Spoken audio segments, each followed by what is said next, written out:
تو اسے اللہ کی عطا ہی سمجھنا چاہیے۔ کچھ لوگوں کے پاس علم ہوتا ہے پر علم نافع نہیں ہوتا، وہ ٹامک ٹونجا مارتے رہتے ہیں ساری زندگی۔ علم کو اللہ کی عطا سمجھیں، اپنی عقل پر اپنے شعور پر زیادہ بھروسہ نہ سمجھیں، نظر اللہ پہ رکھیں۔ حضرت مولا علی شیر خدا کرم اللہ تعالی وجہہ الکریم سے کسی نے پوچھا تھا بڑا عالم کون ہوتا ہے؟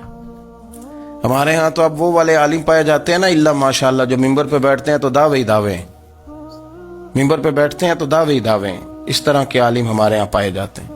وہ ہر بات میں دعویٰ کرتے ہیں، میں یہ کر دوں گا، میں وہ کر دوں گا۔ یہ مزاج علماء کا نہیں۔ حضرت علی المرتضیٰ سے کسی نے پوچھا بڑا عالم کون ہوتا ہے؟ فرمایا بڑا عالم وہ ہوتا ہے کہ جسے مسئلے کا پتہ نہ ہو تو وہ کہہ دے مجھے نہیں پتا، میں پتہ کر کے بتاؤں گا، غلط بات بیان نہ کرے۔ امام مالک سے کسی نے کوئی مسئلہ پوچھا تو آپ فرمانے لگے مجھے اس سوال کا جواب نہیں آتا، ہمارے بزرگ سمجھاتے کیا ہیں؟ وہ کہنے لگا آپ اتنے بڑے امام ہیں تو اس سوال کا جواب نہیں آتا۔ آپ فرمانے لگے اگر مجھے ہر سوال کا جواب آتا پھر تو میں خدا ہوتا، مجھے ہر سوال کا جواب نہیں آتا، مجھے تو اتنا آتا ہے جتنا میرے رب نے مجھے عطا کر دیا ہے۔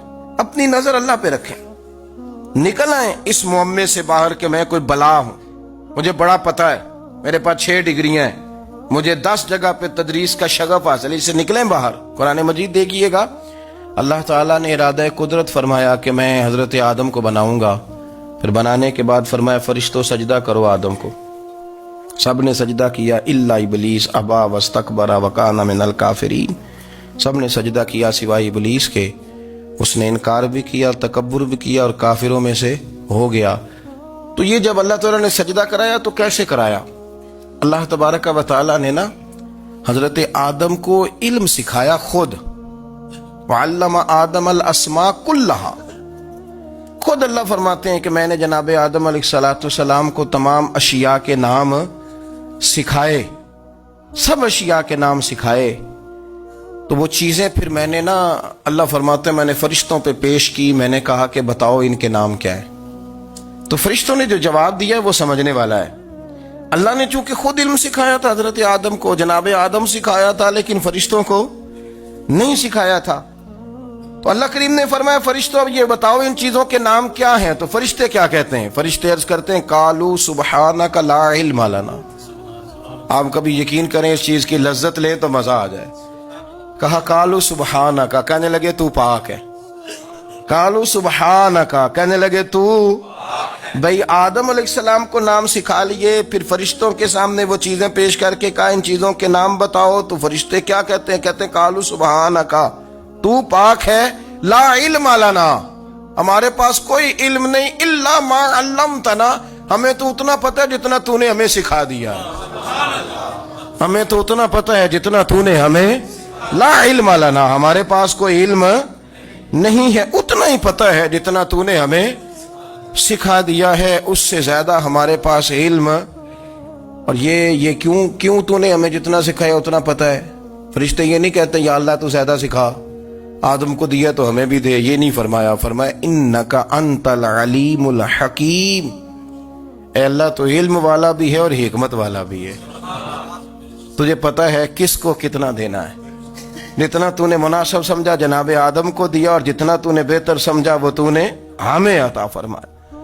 تو اگر آپ کے پاس علم ہے، کہیں نالج ہے، اس کو اللہ کی عطا سمجھیں۔ ہمارے ہاں بہت سارے لوگ بن کے بیٹھ جاتے ہیں، میں اکثر کہتا ہوں کہ پھر وہ دعوے کرتے ہیں میرے علاقے والے جاہل ہیں، میرے شہر والے جاہل ہیں، میرے خاندان والے پڑھے نہیں، یہ آپ کا دعویٰ ہے، یہ آپ کو خراب کر دے گا۔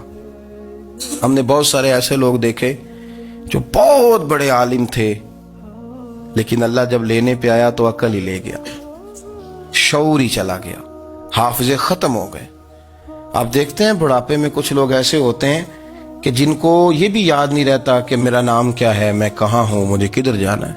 تو اس وقت سے اللہ کی پناہ مانگیں اور اپنی نظر اپنے رب کریم کی جانب رکھیں، اللہ کی جانب اپنی نظر کو مبذول رکھیں۔ دوسری بات، علم کے بعد ایک چیز آتی ہے جس کا نام ہے ہدایت، جس کا نام ہے تقوی، جس کا نام ہے پرہیزگاری، جس کا نام ہے عمل، عبادت، ریاضت۔ یہ بھی اسی وقت ہی نصیب ہوتی ہے جب میرا رب کریم نصیب فرما دیتا ہے۔ ہم نے نا نیکی کا اپنا اپنا سٹیٹس بنا لیا ہے، اپنا اپنا معیار بنا لیا ہے۔ کچھ لوگ کہتے ہیں کہ جناب مسجد میں سیمٹ کا توڑا دینے سے بہتر ہے کسی غریب کو آٹے کا تھیلا دے دو۔ اب اس نے اپنا مزاج بنا لیا نا نیکی کا، اس نے اپنا سٹیٹس بنا لیا۔ میرا یہ سوال ہے کہ نبی پاک صلی اللہ تعالی علیہ وسلم جب مدینہ شریف آئے تھے تو حضور نے سب سے پہلے غریبوں میں آٹا تقسیم کیا تھا کہ سب سے پہلے مسجد بنائی تھی؟ کیا عجیب لوگوں کا رنگ ہے، اپنی مرضی کی ہدایت، اپنی مرضی کا تقوی، اپنی مرضی کا معیار۔ مسجد کوئی بڑا چھوٹا خطیب بھی میری طرح کا ہو نا تو وہ مسجد میں بیٹھ کے جب نبی پاک کی بات کرتا ہے تو کہتا ہے میرے رسول پاک غریبوں کا سہارا بن کے آئے۔ وہ غریبوں کی بات کرتا ہے، مسکینوں کی، لاچاروں کی، کمزوروں کی بات۔ تو مسجد ہی تو وہ ادارہ ہے جہاں سے غریبوں کی بات ہو رہی۔ تو اب لوگوں نے غریب کو اور مسجد کو لڑانا شروع کر دیا، اس کو لڑاؤ کہ مسجد میں پیسے دینے سے بہتر ہے آپ غریب کو آٹے کا تھیلا دے دیں۔ آپ یہ کیوں نہیں کہتے کہ مسجد میں بھی آپ توڑا دیں ایک سیمٹ کا اور ساتھ غریب کو بھی خدمت کریں؟ یہ کیوں نہیں تقویٰ؟ اپنی اپنی مرضی کا مزاج، اپنی اپنی۔ کچھ لوگ کہتے ہیں چھوڑو جی، ساری زندگی انسان نماز پڑھتا رہے اور پھر گالیاں بھی دیتا رہے، بندہ داڑھی بھی رکھ لے اور جھوٹ بولنا بھی نہ چھوڑے۔ تو یہ آپ نے اپنے پاس سے تقوی کا معیار بنایا۔ گالی دینے کا گناہ ہے اور داڑھی رکھنے کا ثواب ہے۔ تو اگر آپ داڑھی رکھے ہوئے ہیں اور آپ کوئی غلطی کر رہے ہیں تو اس سے آپ کی داڑھی کا ثواب ختم، اللہ کرے آپ کو سمجھ آئے میری بات۔ آپ کوئی غلطی کر رہے ہیں، داڑھی کا ثواب اس سے ختم، وہ اپنی جگہ پہ قائم ہے چیز۔ اپنی مرضی کا کیوں تقوی کا معیار بناتے ہیں؟ تقوی کا مزاج اپنی مرضی کا نہ بناؤ۔ اللہ کی بارگاہ سے دعا مانگو کہ یا اللہ ہمیں ہدایت کا نور عطا فرما، اللہ تو ہمیں رستہ دکھا، تو بتا کہ ہدایت کیا ہے۔ تو رب فرماتا ہے اللہ ولی الذین آمنوا، اللہ مومنوں کا مددگار ہے، یخرجہم من الظلمات الی النور، وہ انہیں اندھیروں سے نکالتا ہے اور نور کی طرف روشنی عطا فرماتا ہے۔ اندھیروں سے نور کی طرف اللہ لاتا ہے۔ اللہ ولی، اللہ مومنوں کا ولی ہے، وہ انہیں اندھیروں سے نور کی طرف نکالتا ہے۔ ہدایت ہمیشہ اللہ کی طرف سے سمجھے۔ جب وہ نماز کی توفیق دیتا ہے تو اپنے فضل سے دیتا ہے، جب وہ ذکر کی توفیق دیتا ہے تو اپنے فضل سے۔ ہم سمجھتے ہیں ہو جی فلانا نہیں پڑھ رہا بڑا بیوقوف ہے، فلانا نہیں پڑھ رہا، تو تم کیا اپنی عقل کے زور پہ پڑھ رہا ہے؟ میں جی اللہ کے فضل سے 2 سپارے پڑھتا ہوں، تو کس پہ احسان کرتے تو 2 سپارے پڑھ کے رویا کر کہ اگر مالک تو بڑا قریب نہیں۔ بڑے لوگ ہیں جن کو پورا قرآن حفظ ہے پر انہیں پڑھنے کی توفیق نہیں، تو انہیں فضل کیا اور مجھے توفیق دے دی ہے پڑھنے۔ رویا کر، پڑھ کے رویا کر، راتی ساری کر کر زاری، او نیند اکھاں تھی توندے تے فجرے اوہی گناہگار کہاون سب تو نیوے ہوندے۔ مہربانی کریں، ڈریں، نیکی کریں تو پھر ڈریں، پھر احساس پیدا کریں، پھر اپنے اندر وہ کمزوری لائیں کہ توبہ توبہ مجھے تو پتہ ہی نہیں، تو جانتا ہی نہیں۔ حضرت سیدنا امام اعظم ابو حنیفہ رحمۃ اللہ تعالی علیہ کے ساتھ ایک شخص کہتا میں نے نماز پڑھی تو عشاء کی نماز تھی۔ یہ جو لوگ بڑے ہوتے ہیں نا، جن کے پیار کرنے والے بڑے ہوتے ہیں، ان کے گرد خوف بھی بڑا ہی ہوتا ہے، انہیں بڑا ڈر لگتا ہے، بڑی بعض اوقات آزمائش ہوتی ہے ان کی۔ عشاء کی نماز کہتے پڑھی تو امام صاحب نے نا عشاء کی نماز میں تلاوت کی آیتیں فَمَن يَعْمَلْ مِثْقَالَ ذَرَّةٍ خَيْرًا يَرَهُ وَمَن يَعْمَلْ مِثْقَالَ ذَرَّةٍ شَرًّا يَرَهُ، فرمایا جو ذرہ برابر خیر کرے گا وہ بھی قیامت میں دیکھے گا، اور جو ذرہ برابر شر کرے گا وہ بھی قیامت میں اس شر کو دیکھے گا، اس کے سامنے آئے گا۔ تو وہ شخص کہتا ہے کہ سارے لوگ نماز پڑھ کے چلے گئے تو امام صاحب رحمۃ اللہ علیہ نے اپنی داڑھی پکڑی، رو رہے ہیں، کہتے ہیں وہ ذرہ برابر نیکی کا بدلہ دینے والے، وہ ذرہ برابر شر پہ سزا دینے والے میری سفید داڑھی کو دیکھ، مالک میرے ذرے ذرے سامنے نہ لانا، لوگ تو میری بڑی قدر کرتے ہیں دنیا، میں تو بڑا پہچانا جاتا ہوں، لوگ تو میری راہوں میں پھول لیے کھڑے ہوتے ہیں، مجھے بڑا نوازتے ہیں، قیامت میں رسوا نہ کر دینا، میرے لیے مشکل ہو جائے گی۔ وہ کہتے ہیں میں نے امام صاحب کا درد دیکھا، مجھے کوئی کام تھا تو میں چلا گیا، میں نے کہا کہ وہ اس وقت اللہ کے حضور حاضر ہیں تو میں دوبارہ آؤں گا۔ کہتے ہیں میں تہجد کا وقت آیا تو امام صاحب وہیں بیٹھے تھے، اور ان کی داڑیاں آنسوؤں سے بھری ہوئی تھی اور زور سے داڑھی پکڑی ہوئی کہنے لگے مالک رسوا نہ کر دینا، قیامت میں رسوا نہ کر دینا۔ یار جو ہدایت یافتہ لوگ تھے وہ تو ڈرے ہوئے تھے، وہ تو سہمے ہوئے تھے، وہ تو کہتے تھے یہ اس کا فضل نہیں، اس نے بلا لیا، یہ اس کا کرم نہیں۔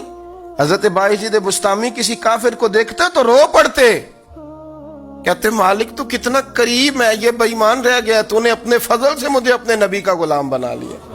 وہ رو پڑتے۔ یہاں تو لوگوں کا دعویٰ ہی بڑا ہے۔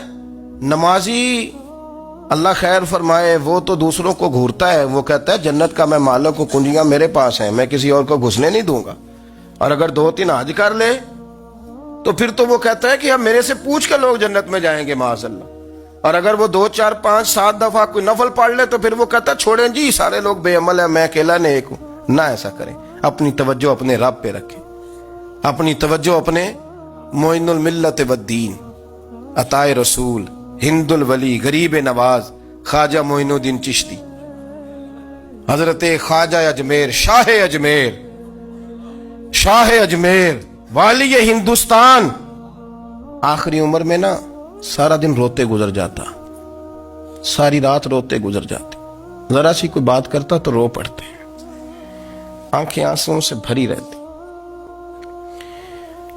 کئی دفعہ اپنے بھی پریشان ہو جاتے ہیں نا کہ یار تو ایک بات کی جان ہی نہیں چھوڑ رہا، تو خواجہ قطب الدین صاحب بختیار کاکی سے لوگوں نے کہا کہ آپ مرشد سے بات کریں، اتنا بھی تو نہیں نہ رونا چاہیے، ہر وقت اس کے آنسو کی کریے، عاشق دا کام ہی رونا تونا، تے بنا رویو نہیں منظوری، یہ عاشق سدا ہی روندا رہندا ہے، پاویں وصل ہوئے تے پاویں دوری، ہر وقت رونے کا کیا مطلب ہے؟ تو خواجہ قطب صاحب کہتے ہیں میں قریب گیا تو میں نے پیر دبائے، میں نے کہا سونیا لوگ تو کچھ بھی نہیں کرتے، تو نے تو کمال کر دیا، 90 لاکھ آدمی مسلمان کر دیا، دنیا کچھ نہیں کرتی، تو نے 50 سال ساری رات مسلح پہ بیٹھ کے رب راضی کیا، تو شہزادہ تھا، حضور کی اولاد تھا، لیکن معین الدین تیرا ایک پلاٹ بھی نہیں، تو نے طالب علم پالے، تو نے غریبوں کو دیا، تو نے نوازا، کوئی شے نہیں تیرے پاس، ہر چیز تو نے، ساری رات روتے ہو،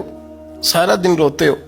تو خواجہ قطب الدین صاحب کہتے ہیں میں نے جب عرض کیا تو خواجہ صاحب مجھے گلے لگا لیا، چیخ مار کے روئے، کہنے لگے قطب الدین پتر داڑھی سفید ہو گئی، جانے کا وقت آ گیا، جو تو نے نیکیاں گنوائی ہیں وہ ہیں صحیح میرے پاس، پر یار کی بارگاہ میں پیش کرنے کے قابل ایک بھی نہیں، ایک بھی نہیں، تو بارگاہ تو دیکھ کتنی بڑی ہے، رسول کریم کی بارگاہ میں پیش کرنے کے قابل ان میں سے ایک بھی نہیں، تو آستانہ دیکھ کتنا بڑا ہے، کیا پیش کروں گا، کیا عرض کروں گا حضور کی بارگاہ میں، کس طرح؟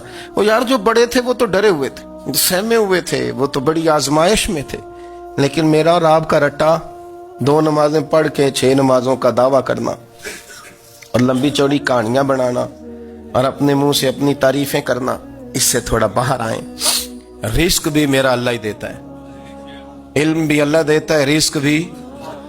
بڑے بڑے فقیروں کو مالدار ہوتے دیکھا، بڑے بڑے مالداروں کو فقیر ہوتے دیکھا، بڑے بڑے، میرے ایک بڑا سخی قسم کا سجن ہے، بڑا پیارا ہے، میں اسے سخی مانتا ہوں، میں نے اپنی پریشانیوں کے دنوں میں بھی اس شخص کو سخی دیکھا۔ ایک دن رات کو مجھے ٹیلی فون کر کے کہنے لگا کدھر ہو؟ میں نے کہا میں گھر ہوں۔ نہیں اکثر سفر میں ہوتے ہو نا؟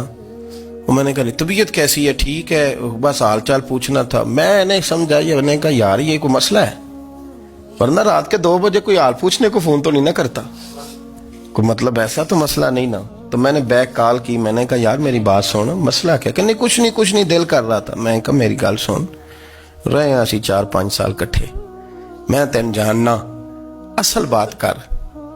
کہنے لگا مکان بھی بڑا ہے، سارا کچھ ٹھیک ہے، پر وہ بڑا ہی بے نیاز ہے، کچھ حالات اس قسم کے آ گئے کہ لوگوں کو بتاؤں بھی تو لوگ ماننے کو تیار نہیں، زیادہ نہیں، مجھے نا تھوڑے سے پیسوں کی ضرورت ہے، کوئی 15-20 ہزار اگر مل جائیں، میری ضرورت۔ آپ یقین کریں میں روتا رہا ساری رات۔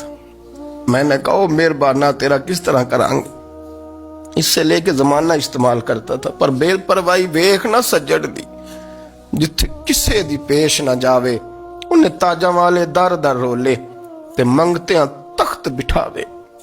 سجنا کسے نو کارا مل دئی، کوئی کعبے خالی آوے. واللہ خیر الرازقین. وہ کہتے تو دائیں بائیں نہ جا, رزق تو تجھے میں دوں گا, میں ہوں بہتر رزق دینے والا. بڑے بڑے بادشاہ, بڑے بڑے شہنشاہ, بڑے بڑے لوگ, ہاتھوں میں کاسے, فقیریاں. ام ربیعہ کہا کرتی تھیں, بڑی نیک اور صالح خاتون تھیں. وہ کہتی ہیں کہ میں نا بڑے امیر آدمی کی بیوی تھی, اپنے شوہر کے ساتھ چھت پہ بیٹھی تھی تو نیچے فقیر مانگنے والا آیا. اس نے بڑے درد سے صدا کی تو میں نے اپنے شوہر سے کہا کچھ دے دیں. کہا دفع کر, ان لوگوں نے دھندا بنایا ہوا ہے. کہتی میں میکے سے بھی بڑا مال لے کے آئی تھی, میرے ماں باپ بڑے امیر تھے تو میں نے نا چوری اپنے خامہ سے نظر بچا کے باتھ روم جانے کے بہانے گئی اور نیچے جا کے 5 دینار میں نے اس فقیر کی ہتھیلی پہ رکھے. کہتے ہیں اس نے 5 دینار دیکھے, پھر میری طرف دیکھا تو میں نے اس کی آنکھوں میں آنسو چمکتے دیکھے. کہنے لگے بی بی رب تیرا بھلا کرے, میں 3 دنوں کا بھوکا ہوں. کہ وہ چلا گیا. میں گھر آ گئی, جب باہر آئی تو میرا شوہر کہنے لگا تو اتنی اب اتنی تو تیز ہو گئی ہے اور تو اتنی خود مختار ہو گئی ہے, میرے بغیر پوچھے مال خرچ کرے گی, جا تجھے 3 طلاقیں. کہتی میں بالدار اور وزادار باپ کی بیٹی تھی, طلاق لے کے گھر آئی تو میرا باپ ٹوٹ گیا, چارپائی پہ چلا گیا. اوہو یہ کیا بن گیا. کہتی بڑی تکلیف رہی. 1-2 سال کے بعد میرے ابا نے میری شادی کر دی. اب جس شوہر کے پاس گئی وہ بڑا نیک تھا, پرہیزگار تھا, اللہ نے بہترین صلہ دیا. کہتی چھت پہ بیٹھی تھی, دروازے پہ فقیر آیا, میں نے شوہر سے کہا کچھ دے دوں. کہنے لگا 5 نہ دینا, 15 دینا, 20 دینا, میں فقیر ہوں, میں نے فقر سے دولت دیکھی ہے, اسے خالی نہ لوٹانا. کہتی ہے کہ میں نیچے گئی اور جب میں نے اس کی طرف دینار بڑھائے تو میری چیخ نکلی, پیسے پھینک کے میں بے ہوش ہو کے گری. میرا شوہر نے آ کے اٹھایا, اندر لے گیا, پانی منہ پہ چھڑکا. کہنے لگا تجھے کیا ہوا. کہنے لگی یہ جو مانگنے آیا یہ میرا پہلا شوہر تھا, وہی تھا جو کہتا تھا کہ تو 5 دینار دے آئیے, جا تجھے 3 طلاقیں. پڑھو نا حدیث پاک. میرے نبی پاک علیہ السلام نے فرمایا ایک بندہ گنجا تھا. گنجا, کوئی ترتیب آگے پیچھے ہو جائے تو مفہوم کے لحاظ سے, لیکن میں مفہوم اس کا واضح کرتا ہوں. ایک گنجا تھا, کوئی شے نہیں تھی, سر پہ بال بھی نہیں تھے, رویا کرتا تھا. اللہ تعالیٰ نے فرشتے کو بھیجا, تجھے کیا چاہیے. تو کہنے لگا بال آ جائیں اور تھوڑا مال آ جائے. فرشتے نے ہاتھ پھیرا تو بال بھی آ گئے, تو بکریاں بھی آ گئیں, لائنیں لگ گئیں, مال ہی مال ہو گئے. دوسرے کے پاس گیا, وہ کوڑا تھا, اس کو جا کے کہا کیا چاہیے. کہنے لگا شفا ہو جائے اور کچھ اللہ تعالیٰ آسانی کر دے. شفا بھی ہو گئی, گائیں بھی دے دی, بھینسیں بھی دے دی, مال ہی مال ہو. پھر ایک کے پاس گیا, وہ اندھا تھا, تجھے کیا چاہیے. اس نے کہا آنکھیں مل جائیں اور کچھ ساتھ اللہ مال دے دے. اونٹ ہی اونٹ ہو گئے. جب بڑا نواز دیا تو پھر مالک نے امتحان لینے کا ارادہ کیا. یاری تیری سونا ہے پر آزمائشاں بھی تیریاں اگ. آزمائشاں تیریاں, صحیح کہہ رہا ہوں, آزمائشاں تیریاں, یاری تیری سونا ہے پر آزمائشاں تیریاں. اے سونا پرکھیا جامدائی, پہلو نال لگاں دے لگ. اللہ نے فرمایا آزمائش کرو. سب سے پہلے گنجے کے پاس آئے, اسے کہا اللہ کے رستے میں کچھ دیکھا نہیں لگا, میرے خرچے ہی بڑے. دیکھو تو صحیح کتنی مشکل میں وقت گزارتا ہوں, حال ہی کوئی نہیں. تو اس نے کہا میں نے تو سنا ہے تو گنجا اور بھوکا ننگا تھا. کہنے لگا میں تو جدی پشتی رئیس اعظم ہوں, تو یہ کس پاگل نے کہا ہے, بھاگ جا. اس نے کہا اچھا جیسے تو تھا ویسے ہی ہو جائے. کھیت کھلیان اجڑ گئے, پھر سے گنجا ہو گیا. حضور علیہ السلام فرمانے لگے, پھر وہ اس کے پاس گیا جو کوڑا تھا, اسے کہا کچھ دے. کہنے لگا خرچے ہی بڑے. اب پوچھ لیں کسی امیر آدمی سے, کہے گا چکی کے نیچے ہاتھ ہے میرا, میرے سے زیادہ تو اب پریشان بندہ ہی کوئی نہیں. کیا بتاؤں آپ کو, اتنا ٹیکس ہے, اتنا جرمانہ ہے, فلانی شے, بڑا کچھ گنواتے ہیں لوگ. اس نے کہا میں نے تو سنا تو پہلے کوڑا تھا. اس نے کہا اچھا دوڑ جا, میں تو رئیس اعظم ہوں, دادا بھی پردادا بھی اور ساری نسل ہی. اس نے کہا اچھا جیسے تو تھا ویسے ہی ہو جائے. پھر وہ گیا اندھے کے پاس اور جا کے کہا اللہ کے نام پہ کچھ دے. تو کہنے لگا رب کے نام پہ, یہ کھڑے ہیں اونٹ, جتنے تیرے دل کرے لے دا. اس نے کہا کیا معنی اس بات کا. کہنے لگا یار تجھے کیا بتاؤں, میں تو اندھا تھا, میں نے تو کبھی دنیا دیکھی نہیں تھی. پھر اس کریم نے فضل کیا تو مجھے بڑا کچھ دکھایا. میں کیا بتاؤں, میرا دل کر رہا ہے کہہ دوں کہ پھر اس نے کعبہ دکھایا. اور اس نے روضہ رسول دکھایا، پھر اس نے ریاض الجنہ کے سجدے دکھائے، پھر اس نے اپنے محبوب کے دروازے کی رونقیں دکھائیں، اس نے بڑا کچھ دیا، اس نے بڑا نوازا۔ میرے پاس تو شاید میں بدکار پرانا خادم، کسے در ملی نہ ٹوئی، ایتے واصف یار نے نظر جو کی تھی، پھر واصف ہی ہوئی۔ یہ تو اس کا کرم ہوا۔ تو یہ وہ کہنے لگا تو اللہ کے نام پہ جان مانگ، میں وہ بھی دینے کو تیار۔ میرے پاس تو شے کوئی نہیں تھی، مجھے تو اپنا پتہ ہے، میں تو کوئی شے نہیں تھا، کچھ نہیں تھا میرے پاس۔ یہ تو ان کا کرم ہے کہ رخ ان کا ادھر ہے، اور مختصر سی میری کہانی ہے، یہ جو بھی ہے ان کی مہربانی ہے۔ تو وہ کہنے لگا میں بھی کچھ لینے نہیں آیا تھا، تیری آزمائش ہی کرنے آیا تھا، تیری عزتیں بھی سلامت رہیں گی، تیرا مال بھی سلامت رہے گا، تیری شفا بھی۔ اپنی زندگی میں کبھی بھی اللہ کی بارگاہ سے توجہ ادھر ادھر نہ کریں، چھوڑیں لوگ کیا کر رہے ہیں، دنیا کیا کہہ رہی، کبھی بھی اپنی توجہ دائیں۔ ہمارا یہ مسئلہ بن گیا کہ ہماری سیاست ہے، ہماری دنیا داری ہے، ہم بندوں کو راضی کرنا چاہتے ہیں، ہم دیکھتے ہیں کون کس طرح، اور آپ یقین کریں آپ تھک جائیں گے، بندے راضی نہیں ہوں گے، وہ نہیں راضی ہوتے۔ آپ ان کو منا کے لائیں گے تو ادھر والے نکل جائیں گے، ادھر کو منائیں گے تو ادھر والے نکل جائیں گے۔ اس چکر سے باہر آئیں، اس رب کو راضی کریں جو فرماتا ہے ان الذین آمنوا وعملوا الصالحات سیجعل لهم الرحمن ودا۔ فرمایا تو ایمان لانے کے بعد نیک عمل کر، میں لوگوں کے دلوں میں تیری محبت پیدا کر دوں۔ رحمان لوگوں کے دلوں میں محبت ڈال دے گا، اللہ لوگوں کے دلوں میں۔ اپنی نظر ہمیشہ اپنے رب پہ رکھیں، اتنی لمبی چوڑی دنیا داروں سے امیدیں نہ وابستہ کریں۔ میں نے دیکھا ہے لوگ کا سال ایسی کرتے ہیں، کبھی اس کے دروازے پہ کبھی اس کے دروازے پہ۔ ان چکروں سے باہر آئیں اور اپنے رب کی بارگاہ کی طرف توجہ کریں، استغفار شوق سے پڑھا کریں، اور اکیلے میں نہ، اکیلے میں۔ حضرت رئیس المتکلمین مولانا نقی علی خان صاحب رحمۃ اللہ نے لکھا ہے کہ فرعون 500 سال حکومت کر گیا، یہاں تو 5 سال کی حکومت کی پیر لڑکھڑاتے ہیں، 500 سال۔ فرماتے اصل وجہ یہ تھی کہ دنیا جب سو جاتی تھی نا تو اوپر چادر لے کے تو مسلح پہ بیٹھ جاتا تھا، اور ہاتھ باندھ کے کہتا تھا رب تو ہی ہے، میرا پردہ نہ کھولنا، مالک تو ہی ہے، کرم نوازی کرنا، میری پکڑ نہ کرنا۔ وہ بے ایمان ہو کے اگر 500 سال ہاتھ باندھے تو گزارا کر لیتا ہے، تو ایماندار ہے۔ پر مسئلہ یہ ہے کہ تو رات کو بکل مار کے ہاتھ نہیں نہ باندھتا، تو منت نہیں کرتا، تو استغفار نہیں کرتا، توبہ کریں تو بچے رہیں۔ وہ اتنی لمبی حکومت کر گیا چونکہ رات کو کہتا تھا مالک رب تو ہی ہے، لیکن مہربانی فرما، میری پکڑ نہ فرما، تو اللہ نے تو اس کو مہلت دے دی۔